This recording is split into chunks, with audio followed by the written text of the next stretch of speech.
Channel पर आपका हार्दिक स्वागत है। हम टॉपिक पढ़ रहे थे कैलेंडर, जिसमें हमने पहले भाग में लीप वर्ष और साधारण वर्ष के बारे में पढ़ा था। कल दूसरे भाग में हमने पढ़ा था कि कोई भी एक तारीख दे रखी है, उस तारीख को जस्ट अगले साल कौन सा वार होगा ये ज्ञात करना हमने सीखा था। अब देखिए इसे आगे अपना पॉइंट रहेगा कि कोई भी कैलेंडर है वो रिपीट कितने सालों बाद होता है, यानी कैलेंडर का दोहरान कब होगा, यानी कि वही सेम कैलेंडर वापस कब काम में आ सकता है। देखिए हम अंग्रेजी कैलेंडर के बारे में पढ़ रहे हैं, यानी कि एक कैलेंडर वापस कितने सालों बाद सेम रहेगा वो हमें चेक करना है। जैसे 1 जनवरी 2015, मान लो ये 2015 वाला कैलेंडर है, ये रविवार को शुरू हुआ है। मान लेते हैं 1 जनवरी 2015 को रविवार था, यानी जो 2015 वाला कैलेंडर है यह वापस कब काम आएगा यह चेक करना है। तो देखिए यह वापस कब काम आएगा, जब इससे आगे कोई भी वर्ष, ये नहीं पता कौन सा वर्ष होगा, वो रविवार को शुरू होगा।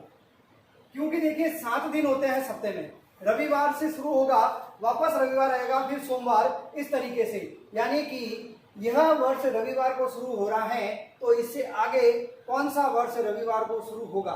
तो जो वर्ष रविवार को शुरू होगा तो लास्ट तक ये दोनों फिर सेम चलेंगे, तो ये दोनों सेम रहेंगे, तो हम कह सकते हैं 2015 वाला कैलेंडर वापस रिपीट होगा। यह हमें चेक करना है।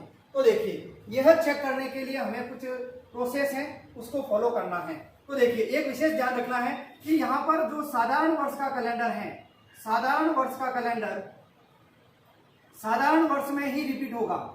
ऐसा नहीं है कि साधारण वर्ष का कैलेंडर है वो लीप वर्ष में रिपीट हो जाए, बिल्कुल ऐसा नहीं होगा। और लीप वर्ष का कैलेंडर लीप वर्ष में ही रिपीट होगा, ये ध्यान रखना है। लीप वर्ष का कैलेंडर लीप वर्ष में ही रिपीट होगा।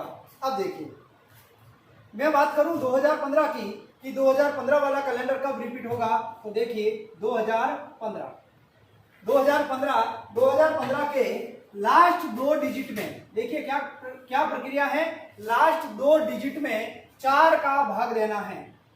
लास्ट 2 डिजिट में 4 का भाग देना है। 4 का भाग देंगे तो देखिए शेषफल क्या बचेगा, या तो 1 बचेगा, या 2 बचेगा, या 3 बचेगा, या 4 का भाग पूरा जाएगा तो शेषफल 0 बचेगा। तो देखिए किसी भी संख्या में 4 का भाग देंगे तो शेषफल 1 बचेगा, या 2 बचेगा, या 3 बचेगा, या 0 बचेगा। अब देखिए 0 बचेगा मतलब वो वर्ष कौन सा होगा, अधिवर्ष या लीप वर्ष होगा। अब देखिए जब भी हम 4 का भाग देंगे और शेषफल 1 बचेगा तो वह कैलेंडर 6 वर्ष बाद रिपीट होगा। शेषफल 2 बचेगा तो वह कैलेंडर 11 वर्ष बाद रिपीट होगा। और शेषफल 3 बचेगा, वह भी कैलेंडर 11 वर्ष बाद रिपीट होगा। और लीप वर्ष का कैलेंडर 28 वर्ष बाद रिपीट होगा। देखिए शेषफल 1 बचेगा 6 वर्ष बाद, 2 बचेगा 11 वर्ष बाद, 3 बचेगा 11 वर्ष बाद, और लीप वर्ष का कैलेंडर 28 वर्ष बाद रिपीट होगा। तो देखिए यहाँ पर हम 15, लास्ट 2 अंक 15 हैं, इसमें 4 से भाग करेंगे तो भाग जाएगा 3 बार और शेषफल बचेगा 3। देखिए शेषफल 3 यानी 11 वर्ष बाद। तो 2015 का कैलेंडर 11 वर्ष बाद रिपीट होगा, यानी 11 वर्ष बाद क्या होगा, 2026। 11 वर्ष बाद यानी 2026 में 2015 वाला कैलेंडर रिपीट होगा। अब से ये पूछ ले 2026 वाला कब रिपीट होगा, तो 4 का भाग देंगे तो 4 का भाग 6 बार पूरा जाएगा, 2 शेषफल बचेगा, 2 बचेगा, मतलब ये भी 11 साल बाद, यानी वापस 26 से 11 साल बाद 2037 में रिपीट होगा 2026 वाला कैलेंडर। यानी 15 वाला कैलेंडर ही 2026 में काम आएगा और वही कैलेंडर 2037 में भी काम आएगा। इससे आगे और चेक करना है तो और 4 का भाग करेंगे। देखिए 4 का भाग 9 टाइम जाएगा, 1 शेषफल बचेगा। अब कैलेंडर 6 साल बाद रिपीट होगा, यानी यही कैलेंडर 6 साल बाद 2043 में रिपीट होगा। तो इस तरीके से हम चेक कर सकते हैं कि दिए गए वर्ष का कैलेंडर रिपीट कितने सालों बाद होता है। इसके लिए क्या क्या हमने तो देखना, इस लाइन को नोट करना, दिए गए वर्ष के अंतिम 2 अंकों में 4 का भाग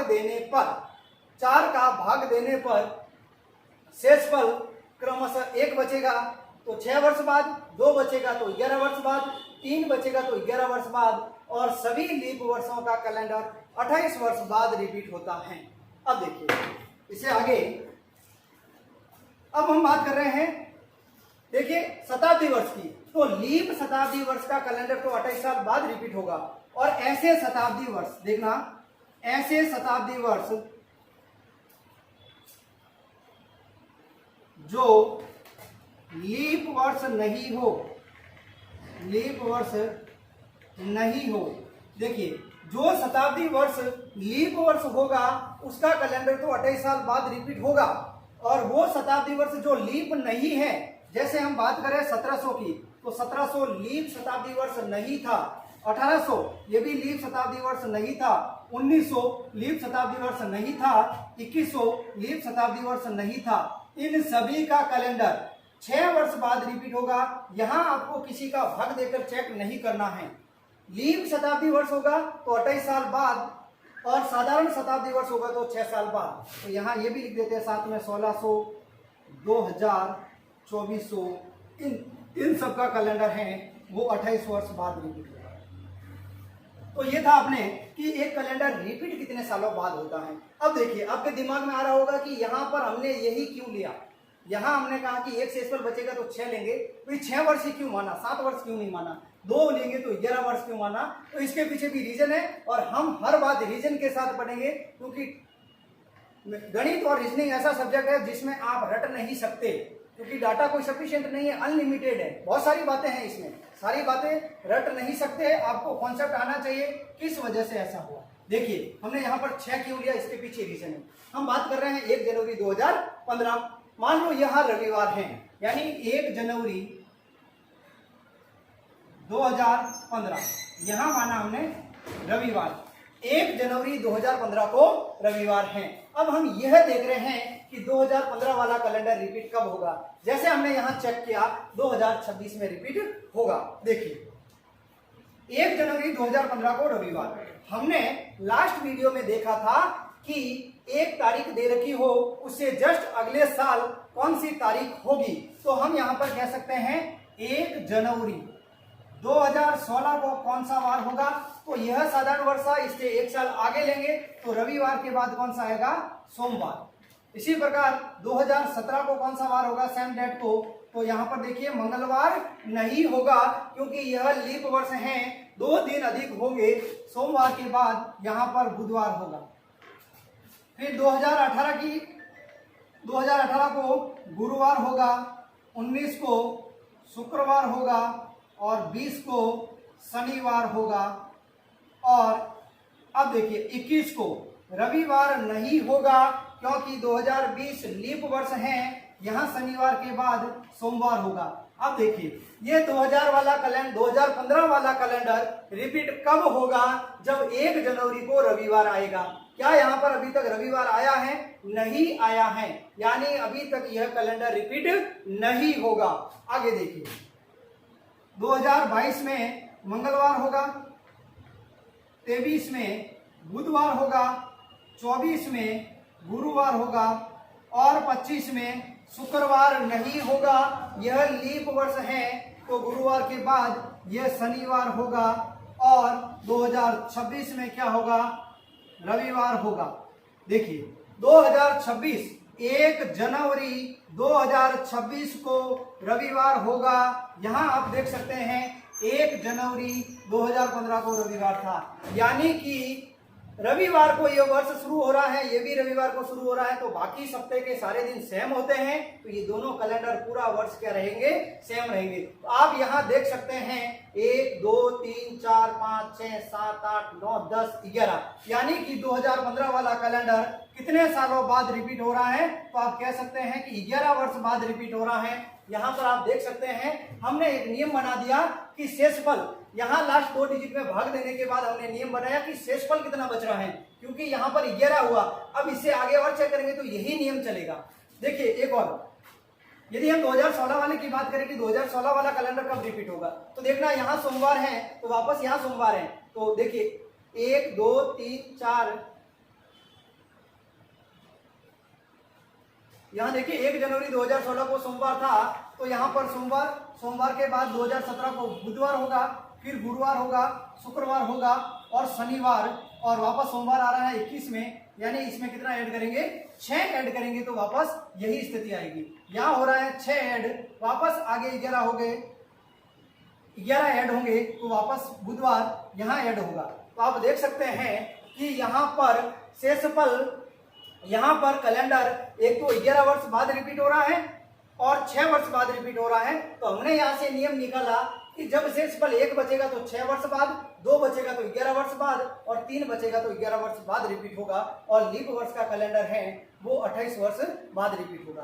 देखिए यहाँ आपने देखा कि 2016 से 2021, यहाँ बात थोड़ी आपके समझ में नहीं आई होगी, वापस देखना। 2016 से 2021 तक जाएंगे तो यहाँ 5 ही हो रहा है, यहाँ 5 ही हो रहा है। लेकिन देखिए 2016 क्या है, लीप वर्ष है, 2021 क्या है, साधारण वर्ष है। हमने यहाँ पर बात की थी साधारण वर्ष का कैलेंडर साधारण वर्ष में, लीप वर्ष का कैलेंडर लीप वर्ष में रिपीट होगा। यानी कि 2016 वाला कैलेंडर 2021 में रिपीट नहीं होगा, क्योंकि यह लीप वर्ष है, यह साधारण वर्ष है, यानी यह कैलेंडर वापस रिपीट होगा 28 साल बाद आगे।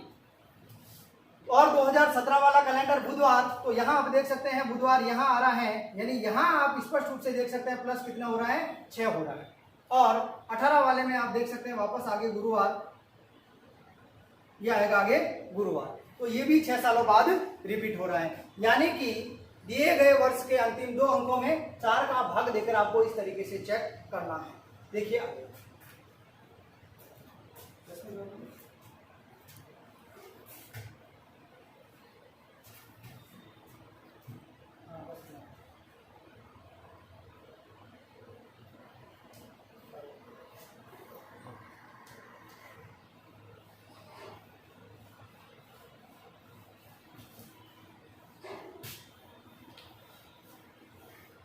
अब देखिए, अब जो आगे अपना पॉइंट है वो कैलेंडर का बहुत इंपॉर्टेंट यानी बहुत महत्वपूर्ण भाग है, जिसके लिए हम कैलेंडर पढ़ रहे हैं। देखिए इसमें आपसे क्या पूछा जाएगा, आपको कोई भी एक तारीख दे देंगे किसी भी समय की, चाहे समय बीत चुका हो चाहे समय आने वाला हो, वह तारीख देकर आपको उसका वार पूछा जाएगा। जैसे सर आपकी डेट ऑफ बर्थ क्या है सर, जैसे 20 जुलाई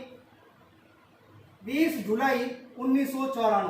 देखिए ये तारीख है 20 जुलाई 1994, इसको क्या वार था तो कितने समय में बता सकते हैं आप, तो देखिए ये 20 और यहां आपका आंसर आएगा बुधवार। देखिए तो आपको जो तारीख दे रखी है उस तारीख का वार ज्ञात करने में मात्र आपको 5-7 सेकंड या 10 सेकंड लगेंगे। ये कैसे चेक करना है, तो इसके लिए हमें पूरी प्रक्रिया पढ़नी है और आपको ध्यान से समझना है कि इस तारीख को यही वार क्यों था। आप चेक कर सकते हैं कैलेंडर में, वास्तव में इस तारीख को यही वार था और आप आसानी से ज्ञात कर सकते हैं। तो देखिए इसके लिए हमें कुछ प्रक्रिया है उसको फॉलो करना है। अब देखिए 12 महीने होते हैं, तो 12 महीनों का विशेष एक कोड होता है, जैसे जनवरी, फरवरी, मार्च, अप्रैल, मई, जून, जुलाई, अगस्त, सितंबर, अक्टूबर, नवंबर और दिसंबर। यह 12 महीने हैं। इन 12 महीनों का एक विशेष कोड होता है जिनकी सहायता से हम किसी भी तारीख का वार याद करेंगे। तो देखिए यहाँ पर जनवरी, इसका कोड होगा 1, फरवरी इसका भी कोड होगा 4, इसका होगा 4, अप्रैल का 0, मई का 2, जून का 5, जुलाई का 0, अगस्त का 3, सितंबर का 6, अक्टूबर का 1, नवंबर का 4 और दिसंबर का 6। यानी यह 12 महीनों के पर्टिकुलर कोड हैं। आप देख सकते हैं ये जो 12 महीने हैं ये हम बात कर रहे हैं साधारण वर्ष की, साधारण वर्ष, यानी कि साधारण वर्ष में जनवरी का कोड 1, फरवरी का 4, इसी प्रकार 12 महीनों के कोड होंगे। अब देखिए इनको याद रखना है। याद रखने के लिए हम क्या कर रहे हैं, इनको 3-3 भागों में डिवाइड कर लेते हैं। देखिए 3-3 भागों में बांटा तो पहले बॉक्स में 12 का स्कोर 144, 5 का स्कोर 025, 6 का स्कोर 036 और 146। तो इस प्रकार आसानी से ये कोड आपको याद हो जाएंगे और आपको याद करना ही है। फिर देखिए, बात कर रहे हैं लीप वर्ष की, यानी लीप वर्ष में यह कोड क्या होंगे। तो देखिए, जो कोड साधारण वर्ष में है, लीप वर्ष में थोड़े चेंज हो जाएंगे। क्या चेंज होगा, तो एक कम करना है आपको। यहाँ 1 है तो यहाँ हो जाएगा 0, यहाँ 4 है तो यहाँ हो जाएगा 3। देखिए, जो चेंज होता है वो जनवरी और फरवरी महीने में ही होता है, बाकी सारे कोड सेम रहते हैं। यानी यहाँ 4, 0, 2, 5, 0, 3, 6, 1, 4, 6। आप इनको 2-3 बार पढ़ेंगे तो आसानी से याद हो जाएगा। इसके बावजूद भी यदि आपको याद नहीं हो रहे हैं और आपके दिमाग में क्वेश्चन आ रहा है कि हमने यही क्यों लिए, हमने यहाँ 1 से शुरू क्यों किया, इसके बाद 4 क्यों लिए, यहाँ वापस 4 क्यों लिए, तो इसके लिए देखना। अब देखिए, इसके पीछे रीजन है। देखिए, जनवरी महीना कितने दिनों का होता है, तो 31 दिन का होता है।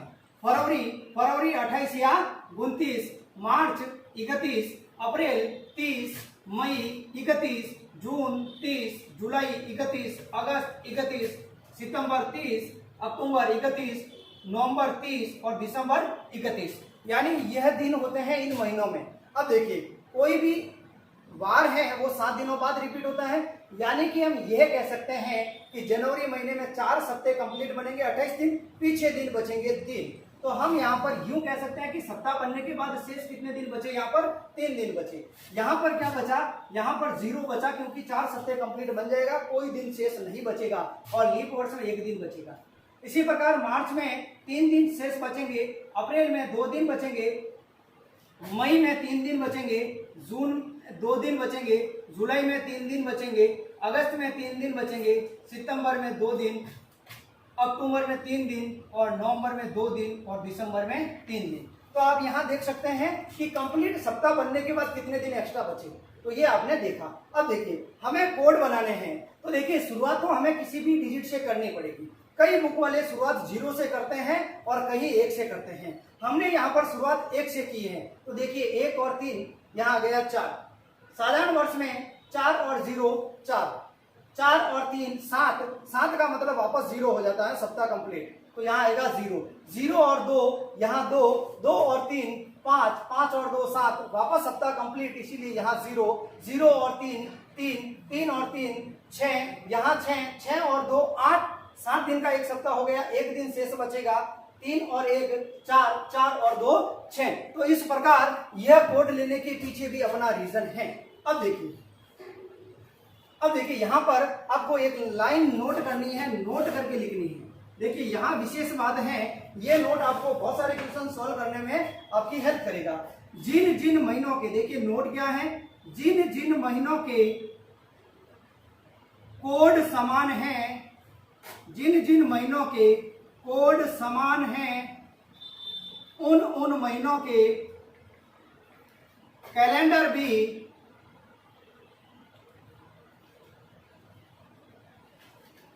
भी समान होंगे, उन महीनों के कैलेंडर भी समान होंगे। देखिए कैसे, जैसे यहां पर जनवरी का कोड है 1 और अक्टूबर का कोड भी है 1, तो साधारण वर्ष में जनवरी का कैलेंडर और अक्टूबर का कैलेंडर बिल्कुल सेम होगा। किसमें, साधारण वर्ष में, क्योंकि साधारण वर्ष में जो जनवरी का कोड है वही कोड अक्टूबर का है।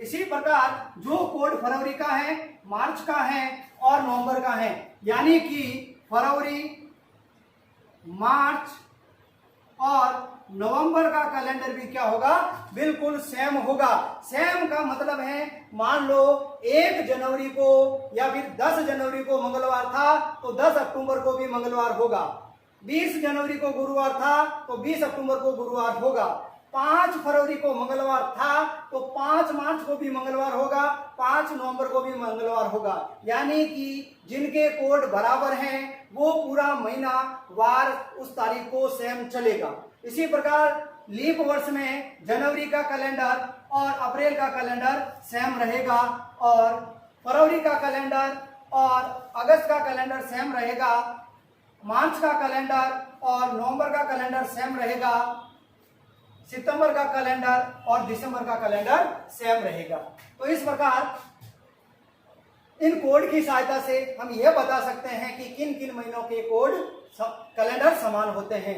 परीक्षा में क्वेश्चन कैसे पूछा जाता है, निम्न में से किन किन महीनों के कैलेंडर समान होंगे, दो दो के जोड़े बनाकर आपको दे देंगे, एक जोड़ा सही देंगे, तीन जोड़ा आपको गलत देंगे। तो आज के लिए इतना ही काफी है, इससे आगे बात हम कल वाले वीडियो में करेंगे। Thank you.